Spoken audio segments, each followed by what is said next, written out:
Pussy, uma noite forte e inquebrável nos aguarda. Impactante.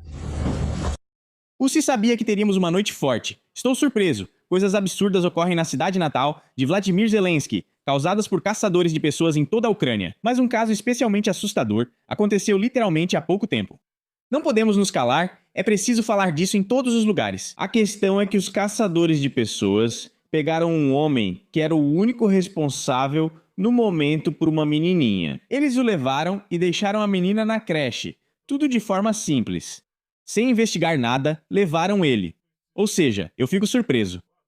Mas tudo bem, antes de reclamar, vamos primeiro ver o que aconteceu.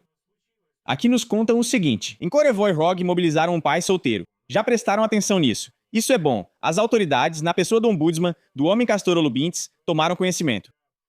Veremos se isso ajudará. Em Korevoy Rog, um homem de 34 anos foi mobilizado enquanto sua filha de 5 anos estava no jardim de infância. Segundo a diretora do jardim de infância, a menina era criada apenas pelo pai. Depois que ele foi mobilizado, a criança ficou sozinha. Uma menina de 5 anos ficou sozinha, imagine. Agora, depois do divórcio, a família está assim. A mãe, ao que parece, foi embora. E a menina mora com o pai. A mãe abriu mão de criá-la e não se interessa pelo destino da filha. O homem era procurado pelo Centro de Recrutamento e Serviço Militar, mas queria adiar a mobilização e sempre tinha o pedido recusado. Muito provavelmente porque ele não tem uma decisão judicial que comprove oficialmente o fato de criar a filha sozinho. Ou seja, pense bem, ele não tem. É como naquele velho poema: sem um papel você não é ninguém, mas com um papel você é alguém. Acontece que se você não tem algum papel, absolutamente inútil para qualquer um, exceto para esses próprios convocadores, você pode acabar indo para o exército, deixando seu filho, literalmente, no meio da rua. Bem, ou no jardim de infância, que não muda muito. E aqui, nesse barril inteiro de alcatrão, o mais preto e extremamente fedorento, há uma colher, ou melhor, provavelmente um pote inteiro de mel. A questão é que a funcionária do jardim de infância não foi indiferente e acabou levando a menina para casa. Graças a Deus ela não irá para um orfanato. Esta é a diretora do jardim de infância, Natalia Yuvtichenko, e ela contou que após a mobilização, o pai da criança conseguiu ligar e perguntar onde estava a filha. Mas depois disso, ele não entrou mais em contato. Depois que tudo isso aconteceu, o avô recebeu a neta, mas no final quem acabou levando foi essa funcionária da creche. Aqui tem informações sobre isso. Aqui eu até encontrei um vídeo exatamente sobre esse assunto. Mas o fato de que algo assim acontece, eu nem sei como chamar isso. País no smartphone. Infelizmente, nossa questão não foi resolvida. O pai não foi liberado para isso. Não é a mãe, e sim a diretora do jardim de infância. Para que a criança não fique na rua, eu a levo para minha casa. Para que ela possa pelo menos passar a noite em uma cama com lençóis. E amanhã vamos continuar relacionando as questões com a condução do pai dela. Bem, ou seja, aqui não se trata de adoção, mas isso é compreensível nas condições atuais. Assumir a responsabilidade por uma criança não é fácil. Dinheiro, dedicação constante. Além disso, não sabemos se a mulher tem filhos próprios. Mesmo assim, ela não abandonou a menina, ficou com ela e agora a questão está sendo resolvida. Agora, devido a esse enorme problema, esse caso terrível e chocante, a Rada Suprema convocou o chefe do TCK local para prestar depoimento. Na representação regional, disseram ter enviado solicitações oficiais aos caçadores de gente. Eles provavelmente alegarão desconhecimento, mesmo que consigam, e vamos torcer para que consigam, talvez simplesmente ninguém seja responsabilizado entre esses desumanos. Vão dizer: olha, não tem papel, mas seguimos a lei e pronto. Depois vão atrás de outros menos sortudos, digamos assim. Depois, quem reagiu a esse incidente foi o comissário da Rada Suprema da Ucrânia para os Direitos Humanos, Dmitry Lubinets. Agora isso se chama ombudsman, e disse que o pai era o único responsável pela criança após o divórcio. Era ele quem decidia tudo, absolutamente tudo. E por isso, não deveria haver nenhuma mobilização. Ele afirma que a mobilização é essencial para um país em defesa. Mas a força do Estado está em agir rápido e considerar o ser humano em cada decisão. Bom, resumindo, aqui são só palavras bonitas. Está claro que é paz no mundo todo, ninguém vai sair magoado e tudo mais. Mas mesmo assim, Já é bom que alguém esteja lidando com esses casos, mesmo que sejam os mais barulhentos, os mais gritantes. Porque caso contrário, bem, isso é um horror. Bom, eu já mostrei pra vocês, né? Os funcionários do TCK andam livremente com armas de fogo, com tacos de alumínio. Naturalmente, eles não são fãs de beisebol e não jogam no tempo livre do trabalho, se é que isso pode ser chamado de trabalho, no tempo livre de caçar gente. Bem, e usam conforme a finalidade contra seus próprios cidadãos. Ou seja, esses chamados ex-militares, que na verdade nunca foram militares, com raras exceções. Declaram, na verdade, guerra civil contra seus próprios cidadãos. E é isso que ocorre. Ou seja, você vê? De um lado, ameaçam com os buriatos míticos que nenhum ucraniano jamais viu pessoalmente, mas já assustaram todo mundo. Por outro lado, você vê os especialistas locais, que aliás a maioria dos funcionários do TCK não fala ucraniano, só fala russo. E claro, se apresentam como amigos, cidadãos ucranianos, eles estão a serviço, ajudam o exército, e entre eles não há pessoas ruins, eles sempre fazem tudo para que os cidadãos se sintam uma pessoa. Bem, esses são os nossos, eu queria dizer camaradas, mas não, eles não são nossos camaradas. Mas isso é a primeira coisa. A segunda é que, de repente, antigos amigos já começam a se voltar contra Zelensky. Mais precisamente, não contra ele pessoalmente, embora também, mas contra a política que ele tenta impor aos países vizinhos. Por exemplo, Magyar, o líder da Hungria, declarou inesperadamente que a Hungria quer e vai conceder asilo aos homens ucranianos, mesmo que a União Europeia seja contra. Vou lembrar do que se trata. A União Europeia está agora considerando a possibilidade de aceitar refugiados da Ucrânia, exceto homens de 23 a 60 anos. Eles não serão aceitos nem receberão status de proteção temporária. Pelo menos, isso ainda não foi aprovado. Mas esse tema está sendo ativamente discutido nos bastidores, digamos assim, do florescente e próspero jardim do paraíso europeu. Apesar disso, bem, contradizer completamente a Convenção dos Direitos Humanos, isso é uma certa injustiça de gênero, digamos assim, e na Europa tudo é sobre gênero.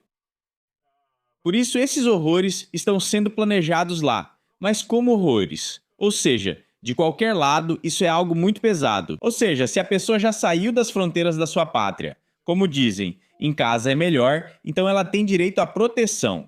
Os poderosos deste mundo, representados por alguns países europeus, dizem que não vamos aceitar nada disso. Que lutem lá, que esse porco-espinho de aço aponte seus espinhos da Europa para a Rússia e nós aqui vamos permanecer firmes em nosso serviço. Não sei, não está claro a que servem, pois deveriam servir aos cidadãos, mas não é o caso. Pelo exemplo da Alemanha, com Pactas Partagenos Semersen, lá não funciona assim. O rosto de Semersa está voltado para seus concidadãos, mas no geral, para os alemães. Não cabe a mim julgar. Só estou observando diferentes países, incluindo a Espanha, da qual sou cidadão, e na Espanha, aliás, tudo está ótimo. Aqui, na maioria dos casos, apoiam os espanhóis, com poucas exceções, mas em outros países não é tão bom assim. Mas vamos continuar com Magyar. Ele declarou que o governo da Hungria não apoiará a proposta da UE de retirar a proteção temporária dos homens ucranianos em idade de recrutamento. Ele também disse que isso não impedirá a Hungria de conceder status de refugiado às pessoas da Transcarpátia que precisarem dele. E depois ainda declara que na Comissão Europeia existe um ponto de vista sobre o qual estou falando, quanto ao futuro do asilo temporário. Esse ponto de vista está se espalhando. No futuro, a proteção temporária não deve ser concedida a quem vem da Ucrânia. Aqui, a lei não tem efeito retroativo, pelo contrário. E aqueles que já estão na Europa, esses já estão sob proteção temporária. Mas aqueles que chegarem após a possível decisão, ainda possível, esses já não terão. Bem, além de Magyar, aqui também começaram a se insurgir, já não só contra, mas contra o próprio Zelensky, mas como se insurgir, ou seja, questionar se você está na oposição para todos nós. Bem, para as pessoas que sofreram com as ações da UPA e de todas essas formações nacionalistas durante a Grande Guerra Patriótica. Se vocês dão o nome dos heróis dessa própria UPA às suas unidades, então talvez algo esteja errado. Na Ucrânia, quem primeiro levantou essa questão foi o presidente da Polônia, que tirou de Zelensky a Ordem da Águia Branca. Depois disso, houve uma grande confusão na Ucrânia, muitos gritos, Eles lá, nossos inimigos atacaram a nossa mãezinha. Embora tudo isso, como explicou novamente o presidente da Polônia, baseia-se apenas no conceito de segurança nacional da Polônia. Se, grosseiramente falando, dão a uma brigada na Ucrânia ou a um regimento o nome de um inimigo da Polônia, não importa qual formação, então não há nada de bom nisso. E, novamente, nada pessoal. Se a pessoa responsável por tudo isso não quer entender seus vizinhos, naturalmente ela perde a condecoração. Então agora sim, vários apicultores, esses porochencos, começaram a enviar urgentemente suas condecorações. Os assistentes juniores do zelador sênior passaram a se livrar das condecorações polonesas, esperando que algo restasse para eles. Nada sobrou para eles, exceto o desprezo da maioria dos ucranianos ou total indiferença. Novamente, agora uma situação semelhante está sendo observada na Polônia. O partido de coalizão da Chequia, Liberdade e Democracia Direta, quer que o presidente da Ucrânia, Volodymyr Zelensky, seja privado da mais alta condecoração estatal tcheca, a Ordem do Leão Branco. Lá era a Águia Branca, aqui é o Leão Branco. Um representante da bancada disse que isso deve seguir o exemplo da Polônia, onde o presidente Karl Nawrocki retirou de Zelensky a Ordem da Águia Branca após ele nomear uma unidade das Forças de Operações Especiais em homenagem aos heróis da UPA. Na opinião do partido, esta Câmara de Deputados deve sugerir ao presidente tcheco que retire a condecoração de Zelensky. E aliás, agora, conhecendo o humor desse mesmo presidente, é bem possível que isso realmente aconteça. E os nacionalistas ucranianos vão ter motivo de novo para gritar que, porra, eles não nos respeitam lá. Eles são nossos inimigos. Assim, com inimigos desses, logo não vai sobrar nenhum amigo. Mas os 3 países bálticos, esses provavelmente vão até o fim. Aliás, com a Ucrânia, até o sol se apagar. Também ficam gritando que todos ao redor são inimigos, só nós somos bons, e o resto. Por exemplo, quando em Mônaco, houve um atentado terrorista, como dizem, contra um dos figurões da Ucrânia, um bilionário, onde aliás a esposa dele sofreu de forma terrível. Procure na internet se tiver interesse. Em primeiro lugar, os representantes de Mônaco ficaram indignados com o que estava acontecendo. Porque, além disso, na França também começaram a se perguntar: o que está acontecendo? Por que em um país pacífico estão acontecendo esses conflitos entre os políticos desse país, não naquele país onde está essa figura, cuja vida e saúde foram ameaçadas? E o que está acontecendo e por quê? Isso não deveria acontecer em um estado pacífico, que sem dúvida é Mônaco. Lá não há exército, é como na Suíça. Normalmente vivem bem, tudo é maravilhoso e nunca houve ato assim. Este é o primeiro ato terrorista na história de Mônaco. E há uma forte suspeita de que esse empresário ucraniano que foi vítima acabou entrando em conflito com as autoridades. Eu já nem lembro exatamente o motivo, enfim, foi uma opinião que eu li. Na França e em Mônaco já se perguntam: só um instante. Se há disputas entre forças políticas da Ucrânia, talvez fosse melhor que resolvessem isso lá, e não aqui no nosso país. E não dá para dizer que não haja um pouco de verdade nisso. Porque, bom, aqui querem surpreender os ucranianos e, ao que parece, começar a tirar as contas ucranianas de quem as tinha, ou então, quem é cidadão da Ucrânia, agora vão começar a tirar o dinheiro que foi ganho no exterior. Vamos ver o que acontece, afinal. A partir de 1º de julho, entram em vigor novas regras. A Ucrânia passa para o padrão RS 2.0. Segundo o Ministério das Finanças, no exterior vão informar a Ucrânia sobre a existência de contas de ucranianos. E, consequentemente, a Ucrânia deve informar outros países sobre quais contas de seus cidadãos ou residentes existem lá. Não é um novo mecanismo de controle, mas a ampliação dos instrumentos financeiros e contas sujeitos à troca internacional de informações. E também sobre a adaptação da legislação ucraniana ao padrão atualizado da organização KNB. Que nomes complicados. Resumindo, tudo se resume a controlar mais, em escala maior e de forma mais global. Pessoas que de alguma forma legal provavelmente ganharam dinheiro. E esse dinheiro elas mantêm em contas de bancos que por algum motivo ainda são considerados organizações confiáveis. É como em South Park, eu já contei sobre esse trecho do desenho, quando o Stan, esse menino, o herói de South Park, o desenho se chama assim: a avó deu $100 de presente. Ele vai ao banco, senta na frente do gerente, entrega o dinheiro e diz: quero começar a construir minhas economias, abra uma conta para mim, O gerente pega os $100 dele. Ele faz alguma coisa no computador, mexe aqui e ali, diz: certo, vamos investir, vamos colocar tudo em fundos internacionais, aqui em trusts, aqui temos juros compostos. Puf, e o dinheiro some e depois continua trabalhando. Stan pergunta: como assim sumiu? O que sumiu? Ele responde: seu dinheiro não está mais aqui, acabou. É mais ou menos assim que acontece o aumento da confiabilidade. Negativamente, apenas as organizações bancárias. Sempre que possível, todos devem usar dinheiro em espécie e criptomoedas, evitando o dinheiro eletrônico, que pode ser bloqueado por bancos ou pela Receita Federal.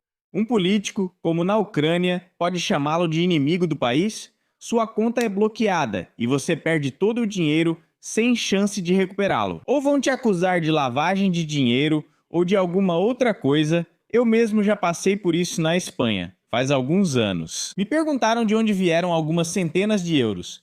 Respondi que não lembrava, pois esse dinheiro estava lá desde 2014, segundo me disseram. Bom, enfim, vamos te colocar na lista negra e pronto. Até logo, isso é bom. O dinheiro foi devolvido, mas algumas pessoas ainda têm lá em aberto 40, 50, 100 mil euros, e não essas minhas poucas centenas insignificantes. Então, isso tudo aqui é bem suspeito. Afinal, o que muda para nós a partir de 1º de julho, a mudança mais significativa diz respeito aos instrumentos financeiros modernos. Primeiro, dinheiro eletrônico, que eu já mencionei. Segundo, moedas digitais dos bancos centrais. Terceiro, ativos virtuais, também entram nessa categoria. E depois vem a definição das instituições financeiras, detalhamento do procedimento de identificação das contas reportáveis e coleta de informações. Ou seja, vão coletar o máximo de informações possível e os seguintes dados serão transmitidos. Se o cidadão for residente fiscal da Ucrânia e tiver uma conta em uma instituição financeira de um país participante do CRS, então serão transmitidos para as autoridades fiscais da Ucrânia os dados de identificação do titular da conta, o país de residência fiscal, o número da conta, os saldos das contas, certos tipos de rendimentos, em particular, juros e dividendos. Tudo isso diz respeito, naturalmente, antes de mais nada, àqueles que são residentes fiscais da Ucrânia. Mas aqui posso garantir que a Ucrânia vai afirmar que todos, absolutamente todos, são residentes fiscais do país. Mesmo que você more 150 anos no exterior, só porque o dinheiro faz muita falta. Aqui, de novo, lembro de uma piada sobre um cara que foi ao mercado comprar um galo ou galinha para fazer sopa. E ele pergunta, lá custam 100, vamos dizer, não sei. Grivnias, custa por volta de 100. 150, e aí o cara diz 3 mil, ele pergunta, por que tão caro? O outro diz, preciso muito de dinheiro. E ele vendia seus animais por esse preço. É a mesma coisa na Ucrânia. Eles fazem uma lei dizendo que todos os cidadãos da Ucrânia, que ainda são cidadãos, devem alguma coisa lá. E é exatamente por isso que eles são residentes fiscais do país. Como é comum no país, quem tem centro de interesses, como casa ou família, já é considerado residente fiscal. Porém, nem sempre isso se aplica. Mas mesmo assim, na Ucrânia vão dizer, temos uma guerra, todos os cidadãos devem participar da guerra, então o centro de interesses é a Ucrânia. Ou seja, todos vocês são residentes fiscais, então paguem impostos. Eu não descarto essa possibilidade. Vocês ainda vão lembrar do que disse. Não é bem uma piada, penso nisso de verdade. Eles podem fazer isso, mas poucos vão pagar. Mas mesmo assim, tudo isso não cheira muito bem. Assim como, na verdade, tudo que sai sob a assinatura de certos poderosos há muitos anos não cheira bem. Então é isso. Vamos dar uma olhada nesses líderes poderosos, porque sem eles não dá, é impossível. Todo dia eles inventam umas ideias novas para si mesmos.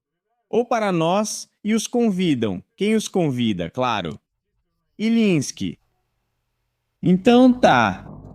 Vamos ouvir Os palhaços. E convido o camarada.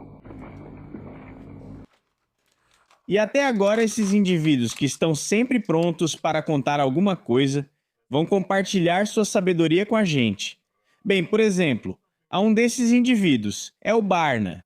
Esse cara está sempre sentado com uma camiseta desbotada, em algum carro com insígnias de todo tipo, na minha opinião, absolutamente todos, de unidades militares da Ucrânia. E quanto mais o tempo passa, mais ele coloca. Pelo jeito acha que colocando mais insígnias, mais vão acreditar que esteve na guerra. Mas em cima está sentado o jovem Lenin, que graças a Deus voltou ao seu formato normal, parou de fingir ser o jovem Elton John e é isso.